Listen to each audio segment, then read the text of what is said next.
¿Qué tal, gente querida? ¿Cómo va?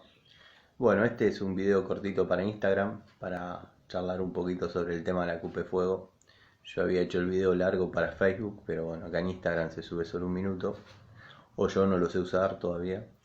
Les comentaba que esa coupé la tenemos con mi hermana, hasta que no se salgan los papeles es mitad cada uno.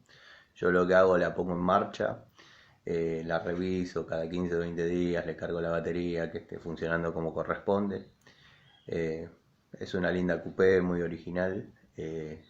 Tuvo un problema en el block en el año 98. Se compró un block nuevo. Yo lo enchaveté, quedó bien. Anduvo por Córdoba, por la costa. Nada que decir, quedó perfecto. Hago este video porque muchos me preguntaban si la vendía. La idea no es venderla, me la quiero quedar si pudiese. Y bueno, todavía no es mía. Así que gracias.